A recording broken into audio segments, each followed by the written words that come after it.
বিভিন্ন এলাকা থেকে মানুষ দ্বীন ঈমান হিদায়াত থেকে বঞ্চিত হচ্ছে। মানুষ ইসলাম ছেড়ে নিজের নাম রাখছে এক্স মুসলিম, যে আমি এখন মুসলমান নয়, আমি আগে মুসলমান ছিলাম। ভয়ানক একটা পরিস্থিতি দেখতে পেলাম। কিছু কিছু জেলায় তাদের খবর অনুযায়ী 82% যুবকেরা ইসলাম ছেড়ে দিয়েছে। কিছু জেলায় 72%, কিছু জেলায় 42% মুসলিম যুবক ছেলেমেয়েরা ইসলাম ছেড়ে দিয়েছে।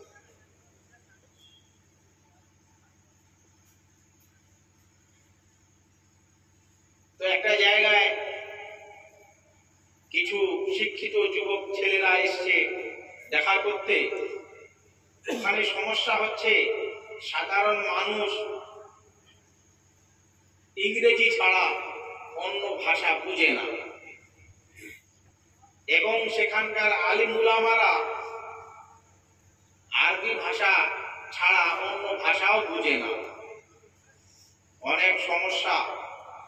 আমার সঙ্গে একটি ছেলে ছিল, ও আমাকে বলল আরবি ভাষায়, হুজুর এই 4-5 জন ছেলেকে ডেকে নিয়ে এসেছি, এরা খুব বড় বড় ঘরের ছেলে, এরা এখনো মুসলমানই আছে, কিন্তু ওদের মধ্যে একটা ডাউট তৈরি হয়ে গেছে, ইসলাম ধর্মটা সঠিক কি তো, সঠিক তো, এদেরকে একটু বুঝান। সেখানে সমস্যা হচ্ছে, যেই বেচারা অনুবাদ করবে, দুভাষীর কাজ করবে, আমি যা বলবো আরবি ভাষায় বা উর্দু ভাষায়, সেটাকে তাদের ভাষায় অনুবাদ করে যে বুঝাবে, ওই ক্ষমতাটা তার মধ্যে নেই। ভাবলাম এদেরকে কিছু জিনিস, কিছু প্রশ্ন জিজ্ঞাসা করি, দেখি এরা কি উত্তর দিচ্ছে। আমি জিজ্ঞাসা করলাম, ভাই এদেরকে জিজ্ঞাসা করো, তোমাদের কাছে বিদ্যা আর বুদ্ধি বেশি আছে, না তোমাদের পূর্বপুরুষদের কাছে বিদ্যা বুদ্ধি বেশি ছিল? মাল দৌলত, পয়সা কড়ি, সম্পদ, অর্থনৈতিক কাঠামোয় তোমাদের কাছে বেশি আছে আজকের দিনে, না তোমাদের পূর্বপুরুষদের কাছে বেশি ছিল? জিজ্ঞাসা করলো। এই হুজুর বলছেন, মাওলানা সাহেব বলছেন, তোমাদের কাছে বিদ্যা বুদ্ধি বেশি আছে, না তোমাদের পূর্বপুরুষদের কাছে বিদ্যা বুদ্ধি বেশি ছিল? তো তারা একটু ভেবে বললো, না আমাদের কাছে বিদ্যা বুদ্ধি অনেক বেশি, আমাদের কাছে বিদ্যা বুদ্ধি অনেক বেশি। আচ্ছা, বলে আচ্ছা তোমাদের কাছে ধন দৌলত পয়সা কড়ি বেশি আছে, না তোমাদের পূর্বপুরুষদের কাছে বেশি ছিল? তারা বলছে যে আমাদের কাছে বেশি, আজকের দিনে আমাদের কাছে পয়সা কড়ি অনেক বেশি। বলে আচ্ছা ঠিক। বলে আচ্ছা আরবদের কাছে আজকের দিনে বিদ্যা বুদ্ধি বেশি আছে, না আগের দিনে বিদ্যা বুদ্ধি বেশি ছিল? তারা বলছে আজকের দিনে বিদ্যা বুদ্ধি অনেক বেশি, আগে তারা বধূ ছিল, বধূ গ্রাম্য বাসী মানুষ। বলে আচ্ছা আরবদের কাছে আজকের দিনে পয়সা কড়ি বেশি আছে, না আজ থেকে 70-80 বছর আগে পয়সা কড়ি বেশি ছিল? বলছে আজকে অনেক বেশি পয়সা কড়ি। বলে ঠিক আছে। বলে খুব ভালো উত্তর দিয়েছো তোমরা, তোমাদের কাছে বিদ্যা বুদ্ধি অনেক বেশি তোমাদের বাপ দাদুদের তুলনায়, তোমাদের কাছে পয়সা কড়ি অনেক বেশি আছে, তোমরা বলছো তোমাদের বাপ দাদুদের তুলনায়। খুব ভালো কথা, কিন্তু আচ্ছা বলো তো, আজ থেকে 100, 200, 300 বছর আগে মুসলমানদের সম্মানটা বেশি ছিল, না আজকে সম্মানটা বেশি? মুসলমান সম্মানীয় আজকের দিনে বেশি, না আজ থেকে 100-150 বছর আগে বেশি ছিল? এই তো আর প্রশ্নের উত্তর খুঁজে পায় না। বলে তোমাদের সম্মান আজকের দিনে বেশি, না আগে বেশি ছিল, কোনটা? চুপ। বলে আচ্ছা আরবদের কাছে তোমরা বলছো আজকের দিনে বিদ্যা বুদ্ধি অনেক বেশি, পয়সা কড়ি আগের দিনের তুলনায় অনেক বেশি, খুব ভালো কথা।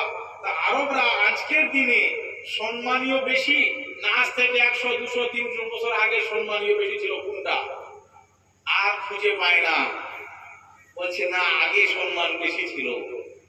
বলে আচ্ছা বিদ্যাও বেশি, বুদ্ধিও বেশি, অর্থনৈতিক আগের তুলনায় বেশি তোমাদের, এই অপমানজনক অবস্থাটা কিসের জন্য? এত তোমরা অপমানীয় অবস্থায় কি জন্য জীবন যাপন করছো? এই দেশে তোমাদের অবস্থানটা কি? তোমরা সম্মান নিয়ে আছো তো? আর জবাব নেই। বলে এই দেশে এক সময় তোমরা শাসন করেছিলে, আজকে তোমাদের হাতে শাসন আছে তো? এক সময় আরবদের নাম শুনে ইউরোপিয়ানরা কাঁপতো, ভয়ে কাঁপতো, আজকেও কাঁপছে তো? আর তো উত্তর নেই। বলে ভাবো এমন কি জিনিস তোমাদের মধ্যে ছিল যে জিনিসের কারণে তুমি সারা বিশ্বে সম্মান নিয়েছিলে, আর আজকে এমন কি তোমাদের কাছে হারিয়ে গেছে যে জিনিস হারিয়ে যাওয়ার কারণে তোমাদের ওই মান সম্মান নেই? এটা সহজ ভাষায় সহজ প্রশ্ন। তারা বলছে এই বুঝে এসছে। এমন আচ্ছা ঠিক আছে। বলে তোমরা মানুষ তো? বলে হ্যাঁ মানুষ। বলে তোমাদের মতো আরো মানুষ আছে তো এই রাজ্যে? বলে হ্যাঁ। এই দেশে? বলে হ্যাঁ। বলে সারা বিশ্বের যে সমস্ত মানুষ তারা তোমাদেরই মতো মানুষ তো না আলাদা মানুষ? বলছে না না, আমাদের মতোই মানুষ। বলে আচ্ছা তোমরা মানুষ, যারা মুসলিম, যারা অমুসলিম, খ্রিস্টান হোক, ইহুদি হোক, বুদ্ধ হোক, আর বিভিন্ন ধর্মের মানুষে হোক, তারাও তো মানুষ। বলে হ্যাঁ। বলে আচ্ছা সারা বিশ্বে তোমাদেরকে নিয়ে সারা বিশ্বে আলোচনা সমালোচনা চলছে বেশি না অন্য অন্য ধর্মের মানুষকে নিয়ে? বলে আমাদের বিষয়। বলে কারণটা কি? বলে কারণ আর খুঁজে পায় না। তখন আমি বললাম আল্লাহ সুবহানাহু ওয়া তাআলা ওই কারণগুলো বলে দিয়ে গেছে। ওই কারণ ওয়ালিল্লাহিল ইজ্জাতু ওয়া লিরাসূলিহি ওয়া লিল মুমিনিন ওয়া আনতুমুল আ'লাউনা ইন কুনতুম মুমিনিন।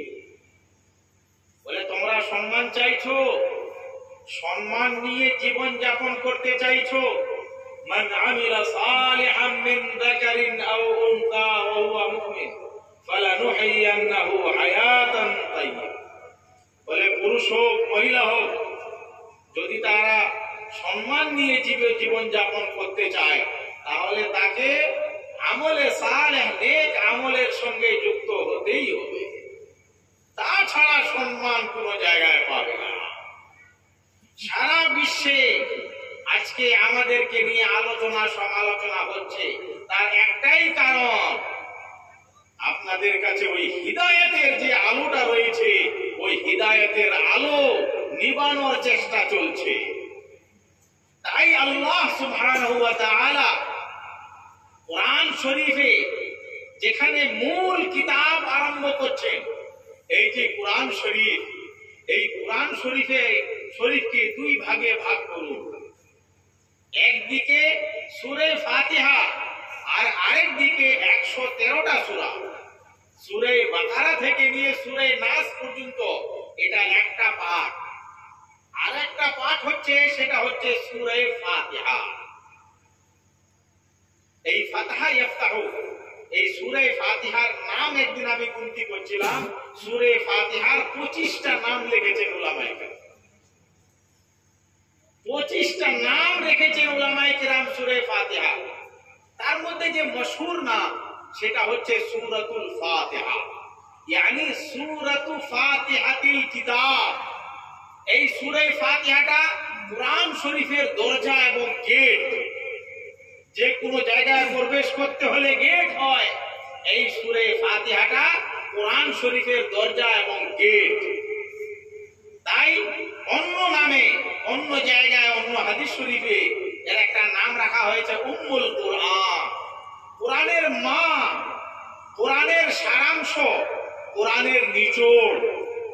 তো যাই হোক, যেইভাবে প্রত্যেকটা বইয়ের মধ্যে একটা লেখকের তরফ থেকে ভূমিকা থাকে, বাংলায় ভূমিকা বলা হয়, আরবি উর্দু ভাষায় মুকদ্দিমা বলা হয়, ইংরেজি ভাষায় ইন্ট্রোডাকশন বলা হয়। তো এটা সূরা ফাতিহাটা হচ্ছে ইন্ট্রোডাকশন, ভূমিকা, মুকদ্দিমা। আল্লাহ সুবহানাহু ওয়া তাআলা মূল কিতাব, মূল কোরআনে পাক যখন শুরু করছেন, সেখানে বলছেন আলিফ লাম মিম। এই আলিফ লাম মিম দিয়ে একটা ছটকা দিলেন আরবদেরকে।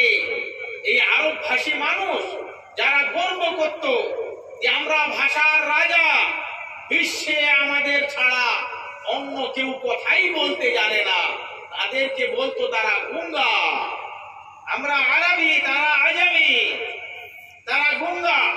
কথা বলা ভাবভঙ্গি, কথা বলার পদ্ধতি, ভাষার দক্ষতা তাদের মধ্যে নেই। আমরা কথা বলতে জানি। তাদেরকে একটা ছটকা দিল, আলিফ লাম মিম। আরবরা পড়ে ভাবছি খালি আলিফ লাম মিম শব্দটা তো আমরা জানি, আলিফ একটা শব্দ, লাম একটা শব্দ, মিম একটা শব্দ, কিন্তু এই আলিফ লাম মিম জিনিসটা কি তাদের মাথা আর কাজ করে না। তারপরে দ্বিতীয় ঝটকা দিলেন আল্লাহ সুবহানাহু ওয়া তাআলা, যালিকাল কিতাবু লা রাইবা ফীহি। তোমাদেরকে একটা বই আমি দান করলাম, এটা বড় গর্বের বিষয় তোমাদের জন্য। এই বইতে কোনো রকমের কোনো সন্দেহ নেই, কোনো ডাউট নেই। এটা সাধারণ বই নয়, এটা অসাধারণ বই তোমাদের হাতে আমরা তুলে দিলাম। এবং তারপরে আল্লাহ সুবহানাহু ওয়া তাআলা বলছেন হুদান লিল মুত্তাকিন। বলে এই কিতাব দিয়ে কাজ কি হবে? বলে যারা আল্লাহর কাছে পৌঁছাতে চায়, যারা আল্লাহকে পেতে চায়, যারা আল্লাহর মাহবুব হতে চায়, তাদেরকে এই বই রাস্তা দেখাবে। এবং মুত্তাকি হওয়ার গুণ বয়ান করেছে। আমি ওদিকেও যেতে চাইছি না। কিছু জিনিস যেগুলো আজকে আপনাদের সামনে আমি তুলে ধরতে চাই, সেটা হচ্ছে আমরা মসজিদ বলতে জানি একটা ইবাদতের স্থান, আমরা মক্তব বলতে জানি, শিশুদেরকে মূল ভিত্তিক কিছু জিনিস শেখানো হয়। কিন্তু এই যে মসজিদের যে ইমাম, মক্তবের যে মেয়াসাব, মক্তবের যে শিক্ষক, এই টাইপের মানুষ তৈরি হবে কোথায়? বলে এই তৈরি হওয়ার ফ্যাক্টরির নাম হচ্ছে মাদ্রাসা। বলে ওই ফ্যাক্টরিতে যেতে হবে। ওই ফ্যাক্টরি যদি বন্ধ হয়ে যায়, তাহলে আপনাদের মসজিদে ইমাম খুঁজে পাবেন না, মক্তবে আপনাদের বাচ্চাদেরকে শিক্ষা দেওয়ার জন্য ইমাম, শিক্ষক এবং মেসাব পাবেন না। এই সমস্ত ওয়াজ মাহফিলে কথা রাখার জন্য আপনি বক্তা পাবেন না, আলিম উলামা পাবেন না। তাই এই মাদ্রাসা হচ্ছে ফ্যাক্টরি, দ্বীন ঈমান তৈরি করার ফ্যাক্টরি, দ্বীন ঈমান রক্ষা করার ফ্যাক্টরি, হিদায়াত রক্ষা করার ফ্যাক্টরি, বিভিন্ন রকমের গুমরাহি থেকে বাঁচানোর ফ্যাক্টরি। এই সমস্ত মাদ্রাসাগুলোকে বাঁচানোটা এটা আমাদের কর্তব্য। যেইভাবে আমরা নিজের মাল দৌলতকে নিয়ে আমরা চিন্তিত থাকি বাঁচাবো কিভাবে, নিজের সন্তানদেরকে নিয়ে আমরা ফিকির করি সন্তানদেরকে আমি বাঁচিয়ে রাখবো কিভাবে, সুখে এবং সুস্থভাবে রাখবো কিভাবে, সেইভাবে আমাদেরকে এই মাদ্রাসাগুলোকে নিয়ে ভাবতে হবে। এই মাদ্রাসাগুলো আপনাদের টার্গেটে আছে বলুন তো? কারণ এই মাদ্রাসাগুলো থেকে কি তৈরি হচ্ছে? যে প্রোডাক্ট গুলো তৈরি করা হচ্ছে, তারা বন্দুক, পিস্তল, অন্য অস্ত্র চালানো তো দূরের কথা, একটা হাতিয়ার, একটা লাঠি, একটা চাকু চালানোর মতো ক্ষমতা তাদের মধ্যে নেই। তাহলে তাদেরকে নিয়ে এত চিন্তা ভাবনা, টেনশন কিসে? ওই যে আপনার কাছে একটা দৌলত রয়েছে, হিদায়াত, আপনার কাছে একটা বই রয়েছে আল্লাহর ওই কোরআন, যে কোরআনের বিষয়ে আল্লাহ সুবহানাহু ওয়া তাআলা এই কোরআনের গুরুত্বকে বুঝাতে যে যে ভাব ভঙ্গি, যে আন্দাজ এখতিয়ার করেছেন কোরআন শরীফে কোন বিষয় নিয়ে কোন জিনিসের গুরুত্ব বোঝানোর জন্য আল্লাহ ওই আন্দাজ তিনি এখতিয়ার করেননি। আল্লাহ সুবহানাহু ওয়া তাআলা কোরআন শরীফের মধ্যে বিভিন্ন জিনিসের কসম খেয়েছেন। আমরা সবাই পড়ে থাকি ওয়াল আসর, যুগের কসম। আমরা পড়ে থাকি ওয়াশ শামসি ওয়া দুহাহা ওয়াল কামারি ইযা তালাহা ওয়ান নাহারি ইযা জাল্লাহা ওয়াল লাইলি ইযা ইয়াগশাহা ওয়াস সামাই ওয়া মা বানাহা ওয়াল আরদি ওয়া মা তাহাহা ওয়া নাফসি ওয়া মা সাওয়াহা। এগুলো সব কসম, বিভিন্ন জিনিসের আল্লাহ সুবহানাহু ওয়া তাআলা কসম খেয়েছেন। ওয়াল্লাহি তাল্লাহি বিল্লাহি, কোন জায়গায় আল্লাহ সুবহানাহু ওয়া তাআলা এই কসম খাওয়ার জন্য অক্ষর ব্যবহার করেছেন। অক্ষর, অক্ষর, ওয়ার্ড নয়, শব্দ নয়, অক্ষর। কসমের কসম খাওয়ার জন্য আরবিক ভাষায় কিছু অক্ষর ব্যবহার হয়। যেইভাবে আমরা ক পড়ি, খ পড়ি, গ পড়ি, এ বি সি ডি পড়ি, এইভাবে এই যে আপনি আলিফ থেকে ইয়া পর্যন্ত যে অক্ষরগুলো শিখেন, এর মধ্যে কিছু অক্ষর আছে যেই অক্ষরকে কসম খাওয়ার জন্য ব্যবহার করা হয়। তার মধ্যে একটা অক্ষর হচ্ছে ওয়াও, ওয়াশ শামসি ওয়া দুহাহা ওয়াল কামার ওয়াল আসর, ওয়াও দিয়ে কসম খাওয়া হয়। এইভাবে তা দিয়ে কসম খাওয়া হয়, তাল্লাহি লা আকিদান্না তা। এইভাবে আরো বিভিন্ন জায়গায় আল্লাহ সুবহানাহু ওয়া তাআলা কসম খেয়েছেন, লাম দিয়েও কসম খাওয়া। কিন্তু কিছু ক্ষেত্রে অক্ষর ব্যবহার না করে ওয়ার্ড ব্যবহার করেছেন, শব্দ, শব্দ ব্যবহার করে কসম খেয়েছেন। যেমন লা উকসিমু বিহাদাল বালাদ, এই শহরের আমি কসম খাচ্ছি। এই শব্দ দিয়ে যেখানে আল্লাহ সুবহানাহু ওয়া তাআলা কসম খেয়েছেন, ওই কসমগুলো বড় গুরুত্বপূর্ণ। সূরা ওয়াকিয়া, আমরা আজকে এই সূরা ওয়াকিয়ার স্মরণ করে একটা কথা বলতে চাইছি। আগামীতে অর্থনৈতিক একটা সংকট আরো দেখা দিবে। সার্ভে বলছে, পরিস্থিতি তাই বলছে। এই সূরা ওয়াকিয়া আমরা যদি চাই যে অর্থনৈতিক সংকটের সম্মুখীন আমরা হব না, তাহলে আমরা চেষ্টা করব ডেইলি মাগরিবের নামাজ পড়ে বা শোয়ার সময় সূরা ওয়াকিয়া আমরা পাঠ করব ইনশাআল্লাহ। তাতে ইনশাআল্লাহ অর্থনৈতিক সংকট থেকে আমরা ইনশাআল্লাহ রক্ষা পাবো। তো আল্লাহ সুবহানাহু ওয়া তাআলা সূরা ওয়াকিয়ার লাস্ট রুকুর মধ্যে আল্লাহ বলছেন, ফালা উকসিমু বিমাওয়াকি'ন নুজুম, ফালা উকসিমু বিমাওয়াকি'ন নুজুম ওয়া ইন্নাহু লাকাসামুন লাউ তা'লামুনা 'আযীম ইন্নাহু লাকুরআনুন কারীম ফি কিতাবিন মাকনুন লা ইয়ামাসসুহু ইল্লাল মুতাহহারুন। আল্লাহ সুবহানাহু ওয়া তাআলা কোরআনের গুরুত্ব বলতে যে কসম শব্দের মাধ্যমে কসম খেয়ে বলছে। আবার কসমটা খাচ্ছে কিসের? চন্দ্রর নয়, সূর্যর নয়, বিভিন্ন নক্ষত্রর নয়, আরো অন্য কোন জিনিসের নয়। আল্লাহ অন্য অন্য জায়গায় বিভিন্ন জিনিসের কসম খেয়েছেন, যেগুলো আমি বললাম। সূর্যের কসম খেয়েছেন, রাতের কসম খেয়েছেন, দিনের কসম খেয়েছেন, যুগের কসম খেয়েছেন, আরো বিভিন্ন জিনিসের কসম খেয়েছেন। এখানে আল্লাহ সুবহানাহু ওয়া তাআলা এই যে চন্দ্র, সূর্য, এই যে বিভিন্ন তারা, নক্ষত্র, এই জিনিসগুলোর কসম খাননি। বলছে এই জিনিসগুলো আমরা যেখানে সেট করেছি, ফিট করেছি। একটা বাল্ব ছাদে অনেক সময় সেট করা হয়, ফিট করা হয়। যেই বাল্বকে আমি যেখানে সেট করব, ফিট করব, ওই জায়গাটা ওই বাল্বের তুলনায় বড় হতে হবে।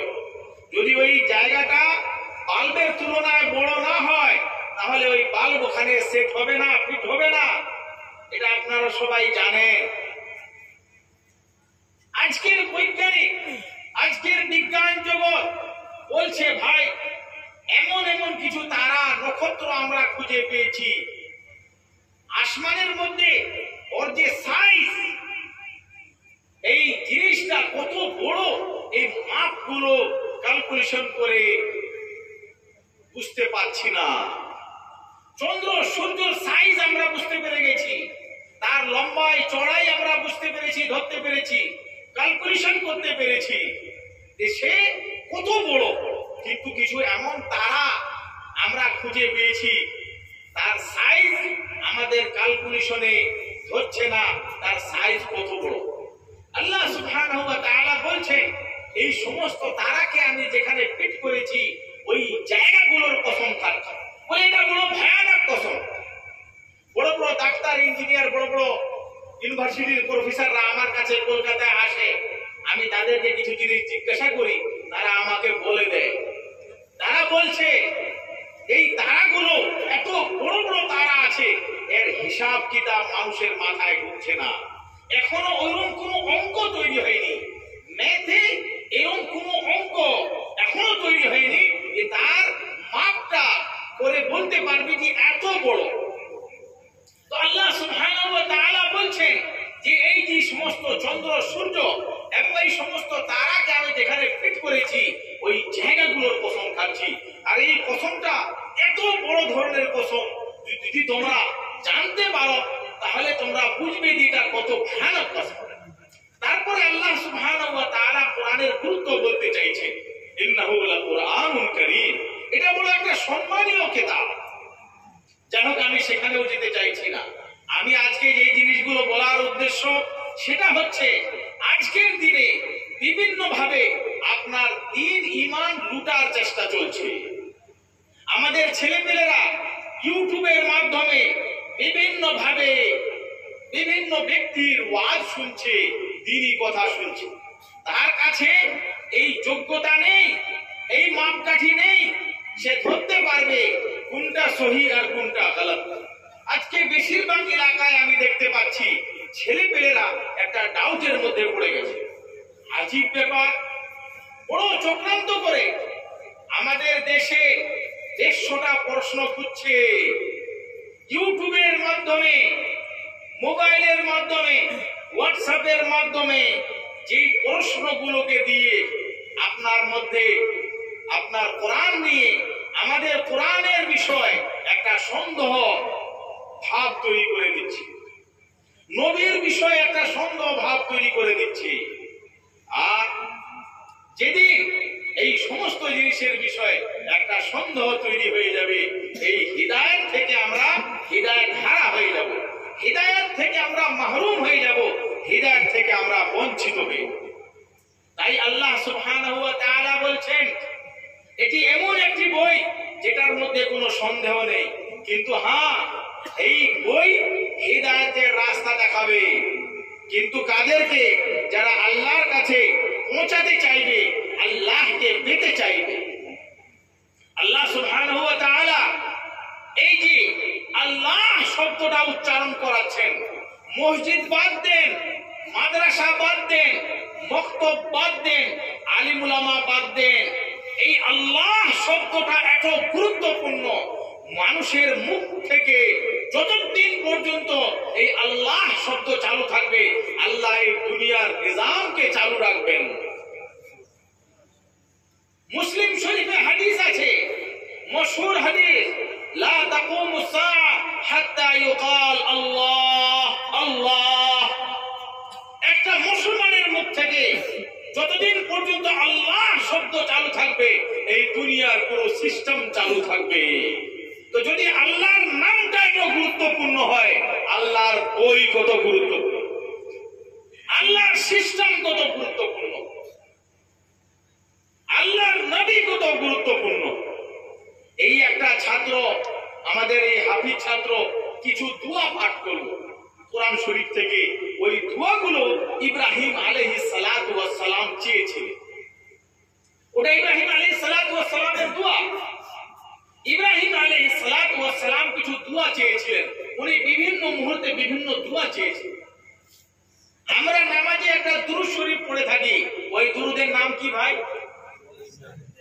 দুরূদে ইব্রাহিম। এই যে দুরূদে ইব্রাহিম, এই দুরূদে মুহাম্মাদি নাম নয় এটা, এই দুরূদের নাম হচ্ছে দুরূদে ইব্রাহিম। দুরূদে ইব্রাহিম নবী করিম সাল্লাল্লাহু তাআলা আলাইহি ওয়াসাল্লাম এক জায়গায় বলেছেন, আনা দাওয়াতু ইব্রাহিম ওয়া বাশারাতু ঈসা, আমি ইব্রাহিম আলাইহিস সালাতু ওয়াস সালামের দোয়া এবং ঈসা আলাইহিস সালামের সুসংবাদ, মিন বাদি ইসমুহু আহমদ বলে আমার নাম করে সংবাদ দিয়েছিলেন ঈসা আলাইহিস সালাতু ওয়াস সালাম।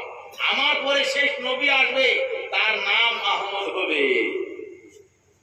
ইব্রাহিম আলাইহিস সালাতু ওয়াস সালাম নবীর জন্মের 5000 বছর আগে দোয়া চেয়েছিলেন। আমি ওই ইব্রাহিম নবীর দোয়া 5000 বছর পর বলেছি। সূরা বাকারা আমি বারবার আজকের দিনে মুসলমানদেরকে এই ইব্রাহিম আলাইহিস সালামের বিভিন্ন দোয়া, তার মধ্যে খাস করে একটা দোয়ার দিকে মুসলমানদেরকে মুতাওয়াজ্জহ করছি, মুসলমানদেরকে অবগত করছি। সূরা বাকারা 129 নম্বর আয়াত, সেখানে কয়েকটি দোয়া আছে। আল্লাহ সুবহানাহু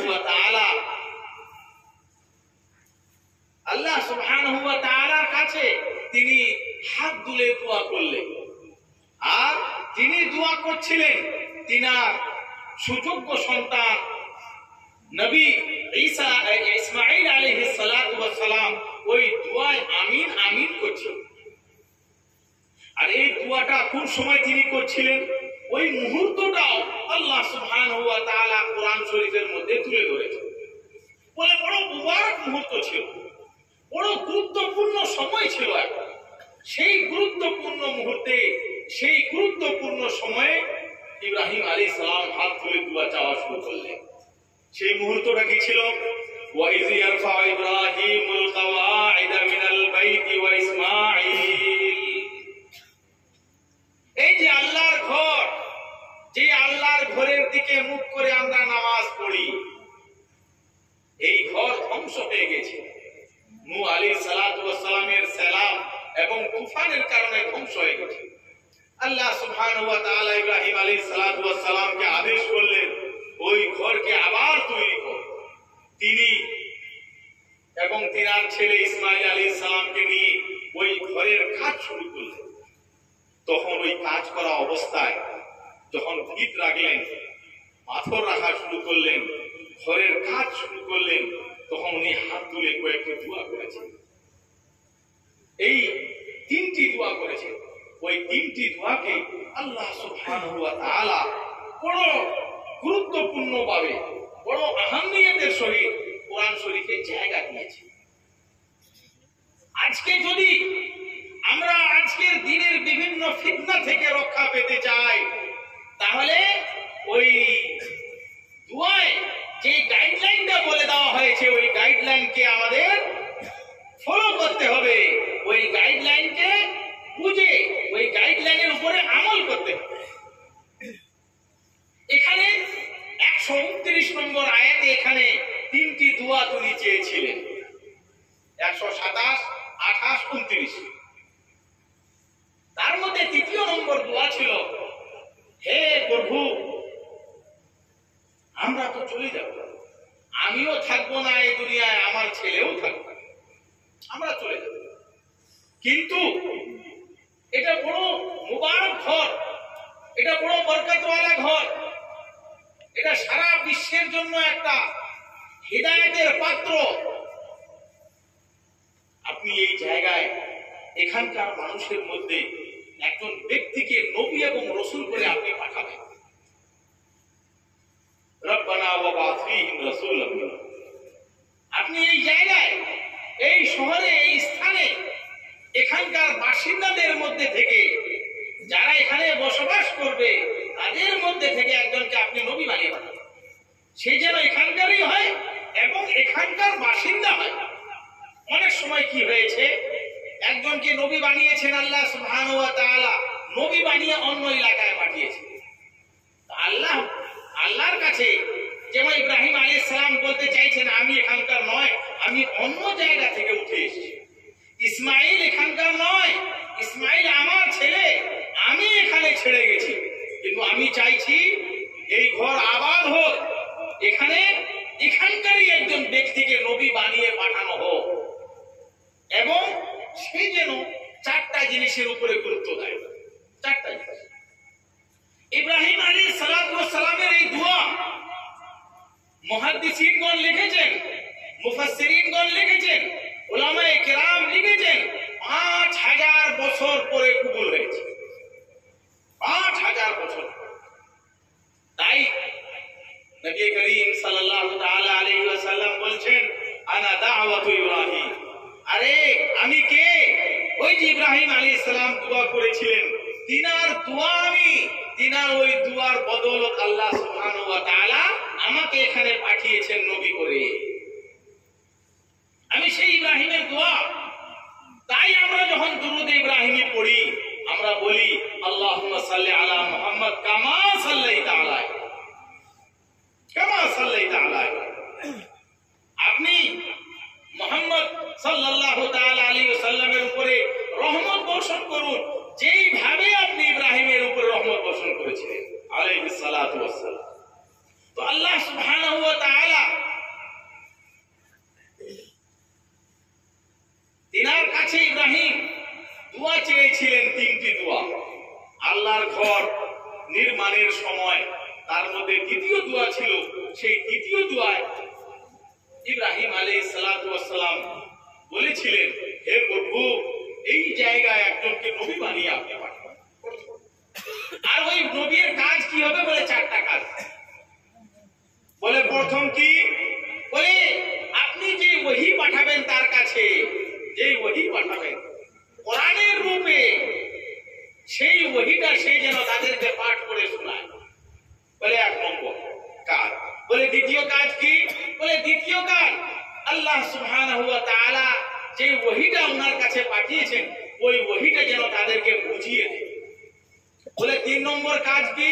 বলে তিন নম্বর কাজ তাদেরকে হিকমত এবং দানাই জ্ঞানের শিক্ষা যেন তাদেরকে দিয়ে থাকে। বলে চার নম্বর, বলে চার নম্বর বলছে তাদের অন্তরের মধ্যে যে সমস্ত রোগ থাকবে ওই যুগের মানুষের অন্তরের মধ্যে ওই রোগ থেকে সে যেন তাদেরকে মুক্তি দান করে। এই বিষয়কে আল্লাহ সুবহানাহু ওয়া তাআলা আরো তিনটি জায়গায় রিপিট করেছেন। এই তিনটি আয়াতে 151 নম্বর আয়াত সূরা বাকারা এই মজমুনকে রিপিট করেছে। আবার এই বিষয়টাকে সূরা আলে ইমরানের মধ্যে 164 নম্বর আয়াতে রিপিট করেছে। আবার এই বিষয়টাকে সূরা জুমুয়ার দ্বিতীয় আয়াতের মধ্যে রিপিট করেছে। আমরা এই যে চারটি আয়াত সূরা বাকারা 129, সূরা বাকারা 151, সূরা আলে ইমরান 164 আর সূরা জুমুয়া 2 নম্বর আয়াত, এই চারটি আয়াতকে বারবার পড়ার দরকার আছে আজকের দিনে। কিসের জন্য? নিজের দ্বীন ঈমান বাঁচানোর জন্য। বড় ভয়ানক পরিস্থিতি চলছে। আল্লাহ সুবহানাহু ওয়া তাআলা সেখানে আমাদেরকে যে গাইডলাইনটা দিয়েছেন সেটা দিয়েছে, বলে এক নম্বরে তোমরা কোরআন পড়া শিখো, শুদ্ধভাবে কোরআন পড়া শিখো, কোরআনের ভাষায় কোরআনকে শিখো। অনেক সময় আমাদের স্কুল কলেজের ছেলেপেলেরা ইংরেজি ভাষাকে মাধ্যম করে কোরআন শিখতে চাইছে, সূরা ফাতিহা এবং বিভিন্ন সূরা শিখতে চাইছে, বিভিন্ন দোয়া শিখতে চাইছে। আসামি ভাষাকে ফলো করে, বাংলা ভাষাকে ফলো করে কোরআন শিখতে চাইছে। সেখানে বড় ভয়ানক একটা ভুল হচ্ছে। আমরা যদি ইংরেজি ভাষাকে মাধ্যম করে সূরা ফাতিহা শিখতে চাই, একটা ভয়ানক পরিণাম দাঁড়াতে পারে। বাংলা ভাষাকে মাধ্যম করে যদি আমি কোরআন শিখতে চাই, একটা ভয়ানক পরিণাম দাঁড়াবে। বলে ভয়ানক পরিণাম কি? আমাদের বাংলা ভাষায় হ শব্দ আছে, হ, আর হ শব্দ উচ্চারণ করতে গেলে কি করতে হবে? মুখটাকে খুলে দিলে হ শব্দ উচ্চারণ হয়ে যাবে। হ হ কিচ্ছু করতে হবে। কিন্তু আরবিক ভাষায় আরেকটা শব্দ আছে, হ আছে, আরেকটা শব্দ আছে হা। হা, এই হা শব্দ উচ্চারণ করতে গেলে এই গলার ভিতর থেকে টান মেরে বের করতে হবে।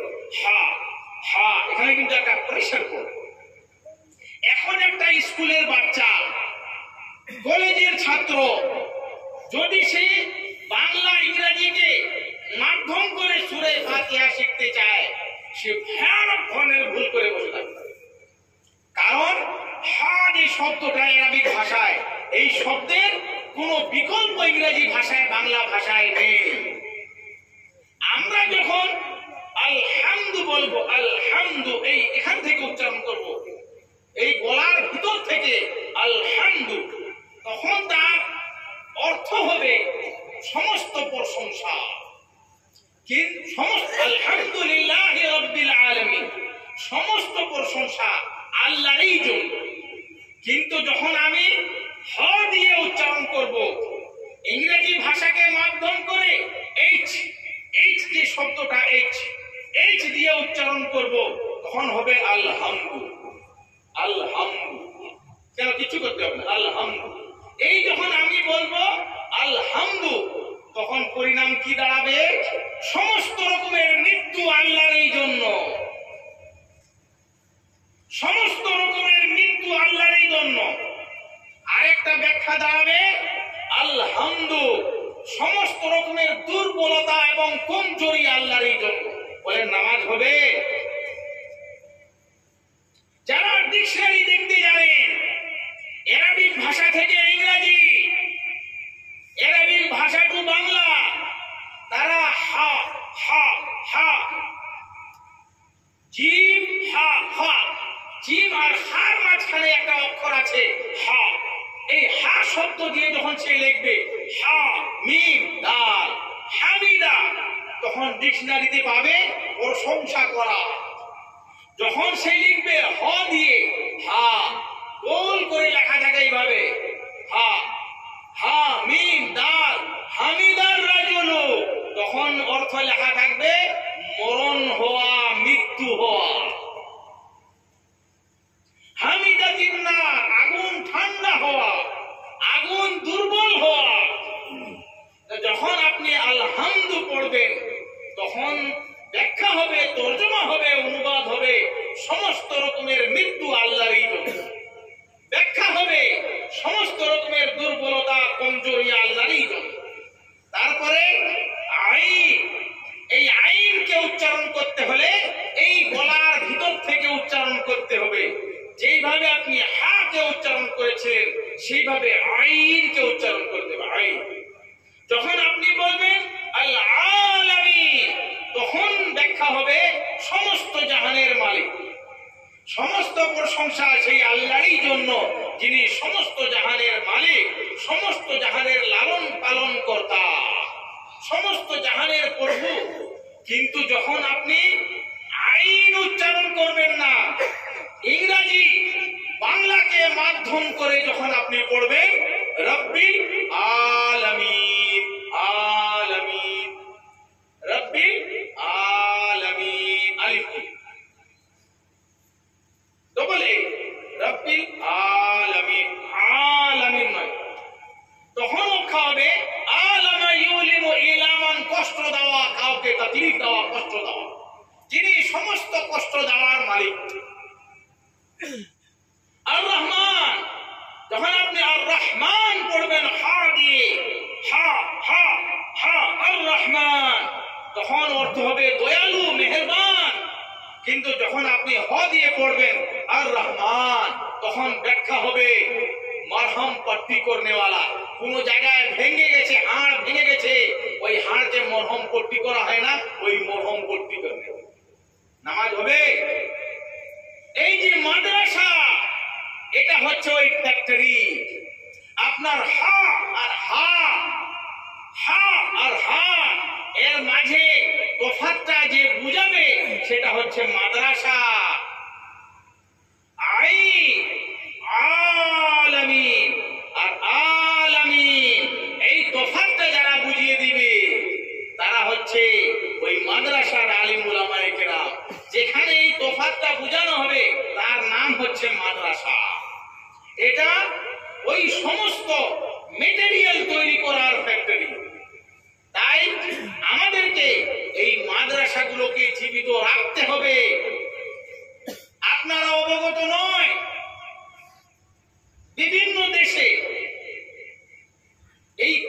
দেশ বাদ দিয়ে বিভিন্ন দেশে বেসরকারি মাদ্রাসার কোনো অনুমতি নেই।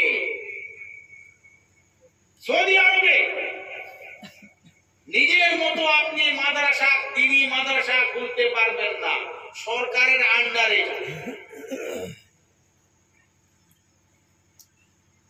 কারণ আমি তুরস্ক গিয়েছিলাম, ইস্তাম্বুল, একটা ইউনিভার্সিটির প্রোগ্রাম ছিল। সেখানে বক্তব্যের পর একটা ছেলে আব্দুল্লাহ নামে, মরক্কো একটা দেশ, মরক্কো, আরবি ভাষায় মাগরিব বলা হয়, মাগারিবাও বলা হয়, উর্দু ভাষায় মারাকাশ বলা হয়, বাংলা ভাষায় মরক্কো বলা হয়, ইংরেজি ভাষায় মরক্কো বলা হয়। ওই দেশের একটা ছেলে আব্দুল্লাহ, সে এসছে আমার কাছে দেখা করতে। সে বলছে আমি আপনার সঙ্গে যাব গাড়ি। আমি ওকে বললাম যে কি জন্য? বলছে আপনার সঙ্গে আলোচনা আছে। তো যারা আমার সঙ্গে আরো ছিল যারা, তারা বলছি নেই নেই, এটাকে দেওয়া চলবে, নিও না। আমি ভাবলাম ছেলেটা যেতে চাইছে, চলো ঠিক আছে, না খালাস খালাস, মুমকিন মুমকিন লাহু উমুর সিরিয়া, বলে কিছু তার ব্যক্তিগত কিছু রাজের ব্যাপার থাকতে পারে, ঠিক আছে আসতে দাও। ওকে নিয়ে গেছি আমি যেখানে হোটেলে আমাকে রেখেছিল। ওকে বললাম যে আচ্ছা তুমি কি জন্য এসেছো?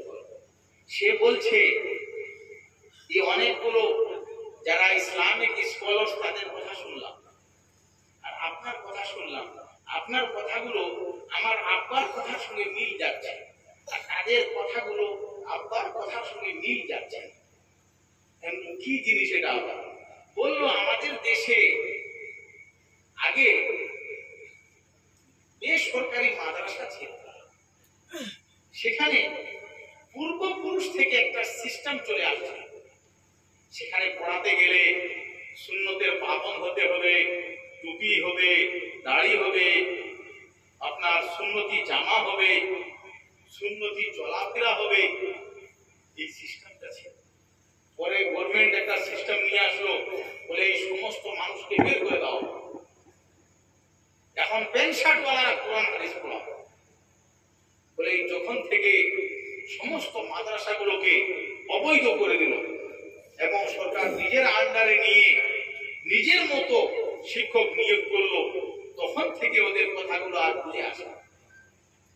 বলে আপনার কথা আমার আব্বার কথার সঙ্গে মিল খাচ্ছে, আপনি কিভাবে বিদ্যা অর্জন করেছেন? তখন আমি ওকে বললাম যেইভাবে তোমার আব্বা বিদ্যা অর্জন করেছে ওইভাবে আমরাও বিদ্যা অর্জন করেছি। আজকে আপনারা দেখছেন না ভাই, প্যান্ট শার্ট পরে, টাই পরে, টুপি লাগিয়ে ভাষণ মারছে, দেখছেন না ভাই? দেখছেন না বলে। আর আমাদের সাধারণ ছেলে পেলে যুবকরা, ওরা হয়তো মনে করছে হাদিস নম্বর বলে দিচ্ছে, কোরআনের আয়াত নম্বর বলে দিচ্ছে। কিন্তু আমরা যারা এই লাইনে লেখাপড়া করেছি, আমরা জানি আমাদের পূর্বপুরুষরা কোরআনের আয়াত নম্বর বলতেন না, হাদিস নম্বর বলতেন না, এই আয়াত নম্বর ছিল না। এটা তো অনেক পরে লাগানো হয়েছে। হাদিস নম্বর আজকেও নেই, আগেও ছিল না। এখন কিছু মানুষ ওই হাদিসের নম্বর গুলো লাগিয়ে দিয়েছে, আবার প্রত্যেকটা বইয়ের নম্বর গুলো আবার আলাদা আলাদা, মেলার মতো ভেদ, অনেক রকমের ব্যাপার। যাই হোক, এই যে সিস্টেমে আমরা দিন শিখছি, মুসলিম শরীফের একটা মুকাদ্দিমা উনি লিখেছেন লেখক সেখানে, এবং আরো বিভিন্ন মুহাদ্দিসিনরা, ইমামে দারামি রহমাতুল্লাহ আলাইহি নিজের মুকাদ্দিমার মধ্যে লিখেছেন, উনজুরু আম্মান তাখুযুনা দীনাকুম, তোমরা তাদের উপরে নজর রাখো যাদের কাছ থেকে তোমরা দ্বীন শিখছো, যাদের কাছ থেকে তোমরা দ্বীন শিখছো তাদের উপরে তোমরা নজর রাখো। তাই আমাদের দ্বীন ঈমান তৈরি করা, শিখানো, এগুলো হচ্ছে ফ্যাক্টরি। এই সমস্ত ফ্যাক্টরিকে আমরা জীবিত রাখবো, এবং এই জীবিত রাখার জন্য যত রকমের চেষ্টা চালাতে হয় আমরা চেষ্টা চালাবো। কারণ হযরতে ইয়াকুব আলাইহিস সালাতু ওয়াস সালামের নাম আপনারা শুনেছেন। ওয়াস সালামের মৃত্যুর যে দৃশ্যটা, ওই দৃশ্যকে আল্লাহ কোরআন শরীফে তুলে ধরেছে। ইয়াকুব নবী কে? ইয়াকুব নবী এমন একটি নবী, নিজেও নবী, ছেলে নবী, বাপ নবী, চাচা নবী, দাদু নবী, পুরো পরিবারে নবী। ওই ইয়াকুব নবীর মৃত্যুর যে সময়টা, ওই সময়কে আল্লাহ কোরআন শরীফে তুলে ধরেছে। আমাদের আর নবীদের মৃত্যুর মধ্যে তফাৎ আছে। আমাদেরকে না বলে মৃত্যু দিয়ে দেওয়া হয়। যা, মানুষকে দেখছিলাম এই চা খাচ্ছিল, মরে গেল। আরে কালকে তো সাক্ষাৎ করলাম, আজকে মরে গেল। আরে এই মাত্র তো এখান থেকে গেল, মরে গেল। আমাদের মৃত্যুর জন্য কোনো মুহূর্ত নেই। আমাদের মৃত্যু কখন হবে, কিভাবে হবে, আমাদের জানা নেই। কিন্তু নবীদেরকে মৃত্যু যখন দেওয়া হয়, ওদেরকে জিজ্ঞাসা করে মৃত্যু দেওয়া হয়। ইয়াকুব আলাইহিস সালাতু ওয়াস সালামের মৃত্যুর মুহূর্তটাকে আল্লাহ কোরআন শরীফে জায়গা দিয়েছেন, আর বড় আজীব ভাবে ওই মুহূর্তকে তুলে ধরেছেন। আম কুনতুম শুহাদা, সাহাবাদেরকে জিজ্ঞাসা করা হচ্ছে, এবং সাহাবাদের হয়ে কিয়ামত পর্যন্ত সমস্ত ঈমানদার বান্দা, মুসলিমিন মুসলিমাত, মুমিনিন মুমিনাতকে জিজ্ঞাসা করা হচ্ছে, আম কুনতুম শুহাদা ইদ হাদারা ইয়াকুব আল মাউত। আরে তোমরা সেখানে উপস্থিত ছিলে? তোমরা সেখানে উপস্থিত ছিলে যেই সময়, যেই মুহূর্তে মৃত্যুর ফেরেশতা উপস্থিত হয়েছিল ইয়াকুবের কাছে? বলে কি হয়েছিল সেখানে, কি ঘটনাটা ঘটেছিল? বলে সেখানে কি ঘটেছিল তোমাকে বলছি। আল্লাহ বলছেন তোমাদেরকে জানাচ্ছি। ইয ক্বাল বানিহি মা তা'বুদুনা মিন বাদি, তিনি সমস্ত সন্তানদেরকে এক জায়গায় করে একটা প্রশ্ন জিজ্ঞাসা করলেন। এই সন্তানদের মধ্যে কে রয়েছে? ইউসুফ নবী বসে আছেন আলাইহিস সালাতু ওয়াস সালাম, এবং ইউসুফ নবীর ভাইরা বসে আছেন। তারা কারা? নবীর ভাই, নবীর সন্তান, নবীর নাতিপোতা, নবীর বাড়িতে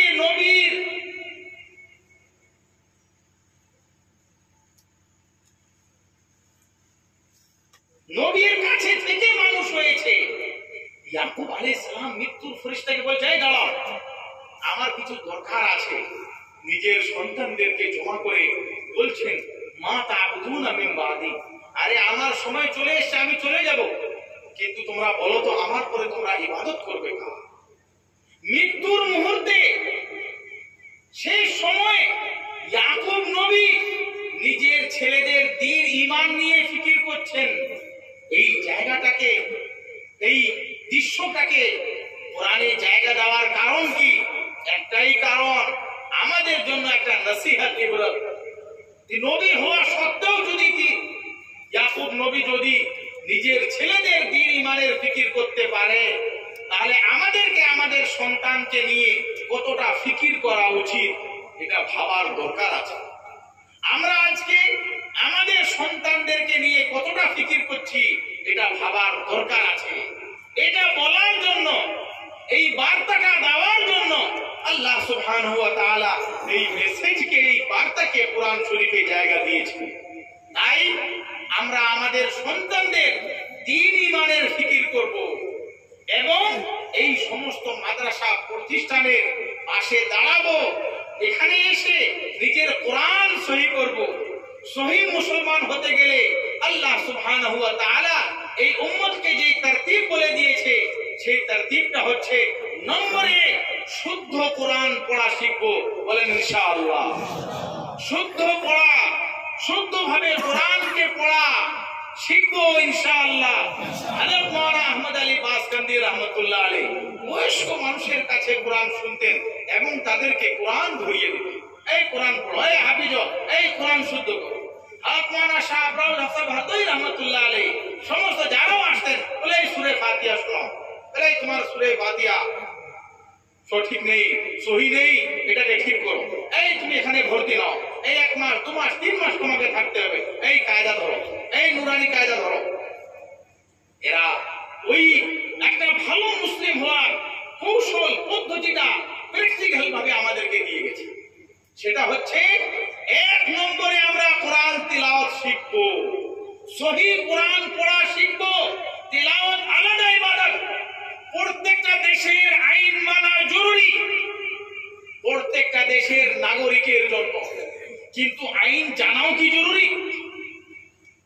আমাদের দেশে অনেকগুলো আইন রয়েছে, আমরা কেউ নামও শুনি আর জানিও না, কিন্তু প্রত্যেকটা আইন আমরা মানতে বাধ্য। সেম এইভাবেই আল্লাহ সুবহানাহু ওয়া তাআলা আইন মানা জরুরি, প্রত্যেকটা আইনকে মানা, জানা জরুরি নয়। সেটার নাম হচ্ছে তিলাওয়াত। তিলাওয়াত এক নম্বর কাজ। ভালো মুসলমান হতে গেলে আমরা সহিহ কোরআন পড়া শিখবো, সেটাকে বলা হয় তিলাওয়াত। নামাজে আমরা কোরআন তিলাওয়াত করি, কোরআনের ব্যাখ্যা করি না। কোন ব্যক্তি, কোন ইমাম যদি কোরআন তিলাওয়াতের সাথে সাথে অনুবাদ করে, সমস্ত আলহামদুলিল্লাহি রাব্বিল আলামিন, সমস্ত প্রশংসা মহান আল্লাহর এই জন্য যিনি সমস্ত জাহানের মালিক, নামাজ হবে? নামাজ হবে না। কেন? সে তিলাওয়াতের সাথে সাথে ওই তিলাওয়াতের ব্যাখ্যা দিল কি জন্য? তিলাওয়াত আলাদা ইবাদত। তাই এক নম্বর কাজ, একটা ভালো মুসলমান হতে গেলে আমাদের সহিহ তিলাওয়াত শিখতে হবে, কোরআন শুদ্ধ পড়া শিখতে হবে, এক নম্বর কাজ। দুই নম্বর, আমি আরো 3টি আয়াত পড়ে ব্যাখ্যা করলাম না, সময় সংকীর্ণ। সেখানে দ্বিতীয় নম্বর কাজ ভালো মুসলমান হতে গেলে বলছে, মানুষের অন্তরে মেলা রকমের বিমারি থাকে, বিভিন্ন প্রকারের রোগ থাকে, ওই রোগ থেকে নিজেকে মুক্ত হতে হবে। মুক্ত। এই রোগ দূর করব কিভাবে? তার জন্য আমাদের পূর্বপুরুষরা খানকাহ চালিয়েছিলেন। খানকাহ। আমাদের এই হুজুর, এই সমস্ত মানুষের গুরুত্ব হয়তো আমাদের জানা নেই। এই সমস্ত মানুষের মজলিসে বসলে, এই সমস্ত মানুষের কাছে গেলে, এই সমস্ত মানুষের হাতে বায়াত হলে আমাদের তাজকিয়া হবে, আমাদের অন্তরের বিভিন্ন প্রকারের রোগ দূর হবে। আমি প্রথম লকডাউনের 14 দিন আগে মিশরে ছিলাম, কাহিরাতে ছিলাম। কাহিরা মিশর, ইজিপ্টের রাজধানী। এই কাহিরায় আমি দেখলাম প্রত্যেকটা পুরাতন মসজিদে শিক্ষার ব্যবস্থা ছিল। প্রত্যেকটা মসজিদ, যত মসজিদ পেলাম মিশরে, প্রত্যেকটা মসজিদে শিক্ষার ব্যবস্থা ছিল। এবং ওই মসজিদের বাইরে একটা বড় একটা বিল্ডিং, প্রত্যেকটা পুরাতন মসজিদের বাইরে একটা বড় বিল্ডিং। সেখানে দেখছি লেখা আছে খানকাহ, সাইনবোর্ড গভর্নমেন্টের তরফ থেকে লেখা আছে খানকাহ। আবার কোন বিল্ডিং এ লেখা আছে জাবিয়া। মাওলানা আবুল হাসান নদভী রাহমাতুল্লাহ আলাইহির বই পড়তে গিয়ে আমি জাবিয়া শব্দটা পড়েছিলাম। জাবিয়া মানে খানকাহ। আপনারা আসামবাসী মানুষ, আপনারা খানকাহ বললে আপনারা বুঝেন। আমি অবাক হলাম। পুরো কায়রোতে ইংরেজি ভাষায় ইজিপ্ট বলা হয়, আরবিক ভাষায় মিস্র বলা হয়, আমাদের বাংলা ভাষায় মিশর বলা হয়। ওই মিশরের রাজধানী কায়রো, ওই কায়রোর প্রত্যেকটা পুরাতন মসজিদের বাইরে, পুরাতন বিল্ডিং গুলোতে খানকার ব্যবস্থা ছিল। মানুষের অন্তরে যে সমস্ত রোগ হয়, ওই রোগকে মুক্ত দেওয়ার পদ্ধতি এবং ব্যবস্থা করা ছিল সরকারের তরফে। প্রত্যেকটা মসজিদের বাইরে দেখলাম ওই সমস্ত বিল্ডিং এ তালা মারা, খানকা নাই। মাদ্রাসাতুল ইমাম শাফিঈ, একটা মসজিদে গেলাম, সেই মসজিদে বিশাল বড় একটা বিল্ডিং, মসজিদের সঙ্গে সাইনবোর্ডে লেখা আছে মাদ্রাসাতুল ইমাম শাফিঈ রাহিমাহুল্লাহু তাআলা। এটা ইমাম শাফিঈর মাদ্রাসা ছিল। এই মাদ্রাসার বাইরেও একটা বিল্ডিং লেখা আছে জাবিয়া, খানকাহ। রুহানি বিমারি, অন্তরের বিমারিকে কিভাবে দূর করা যাবে সেটার চিকিৎসা হতো।